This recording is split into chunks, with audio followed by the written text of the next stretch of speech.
Assalamualaikum warahmatullahi wabarakatuh.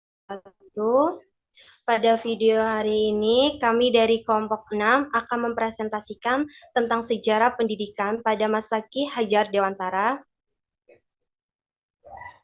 Izinkan saya untuk memperkenalkan anggota kelompok saya. Yang pertama, Sevia Widyaningsih. Yang kedua, Jelita Audira Arta. Yang ketiga, Nanda Arum Rahmawati. Yang keempat, Ramadhani Novita Putri. Yang kelima, Selvia Puspita. Yang keenam, Anissa Ardian Pramesti. Yang ketujuh, Heni Ayu Demita. Pembahasan. Ki Hajar Dewantara merupakan pahlawan bangsa yang berjasa di bidang pendidikan. Saking berjasanya, dia pun dijuluki sebagai Bapak Pendidikan Nasional. Ki Hajar Dewantara merupakan pelopor pendidikan bagi masyarakat pribumi ketika Indonesia masih dalam masa penjajahan kolonial Belanda. Kala itu pendidikan belum bisa dirasakan secara merata. Hanya kaum Belanda dan priai saja yang bisa menyamakan pendidikan.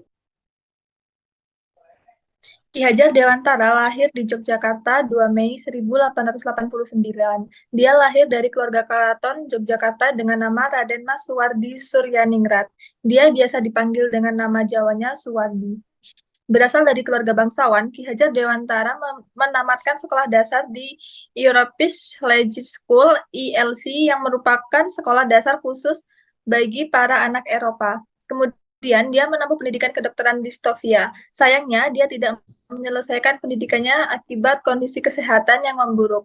Namun beberapa sumber mengatakan dia berhenti sekolah karena Belanda memutus beasiswanya. Sejarah pendidikan Ki Hajar Dewantara dimulai dengan pendirian Taman Siswa oleh Dewantara pada masa pergerakan nasional. Dewantara menjadi pelopor pendidikan bagi masyarakat pribumi ketika Indonesia masih dalam masa penjajahan kolonial Belanda. Dia merupakan guru bangsa dan aktivis pergerakan kemerdekaan Indonesia. Pendidikan Dia belum bisa dirasakan secara merata hanya oleh kaum Belanda dan priai saja. Dewantara memutuskan untuk melepas gelar kebangsawanannya pada usia 40 tahun agar dapat secara bebas lebih dekat dengan rakyat. Ketika Taman Siswa berdiri, Suwardi Surjaningrat tidak langsung mengubah namanya menjadi Ki Hajar Dewantara. Perubahan itu terjadi 2 tahun setelah pendirian lembaga pendidikan tersebut. Sejak itu, corak perjuangannya berubah total dari ranah politik menjadi dunia pendidikan. Peralihan itu memiliki sejumlah latar belakang dan faktor pendorong, yang tidak hanya berkaitan dengan keadaan dan perkembangan pergerakan kebangsaan dalam pengawasan serta kebijakan kolonial, yang kian menekan dan membatasi, namun juga tidak lepas dari wawasan, visi, dan kearifan dalam menilik permasalahan utama masyarakat jajahan yang sedang berjuang untuk mencapai kesadaran, semangat emansipasi, tekad persatuan, kesejahteraan, dan kemerdekaan. Ki Hajar Dewantara memiliki 4 peranan penting, di antaranya yaitu yang pertama, kembalinya dari pengasingan pada tahun 1913, beliau mendirikan perguruan Taman Siswa bersama dua rekannya. Selanjutnya, Taman Siswa menjadi pelopor pendidikan nasional yang berlandaskan pada kemerdekaan, kebangsaan, dan juga kemanusiaan. Yang ketiga yaitu menerapkan sistem pendidikan Emang yang berpusat pada anak dengan filosofi Tuturi Handayani, Igmadia Mangunkarsa, dan Ingarsa untuk lain seperti Quick School, Guru Taman Siswa, dan Universitas Taman Siswa. Selanjutnya, Ki Hajar Dewantara memiliki 4 pemikiran dan kontribusi.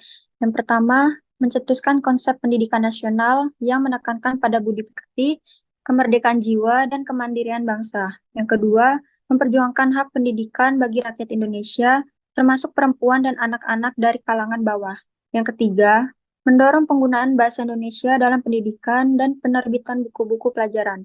Dan yang terakhir, menjadi Menteri Pendidikan, Pengajaran, dan Kebudayaan pertama setelah kemerdekaan Indonesia.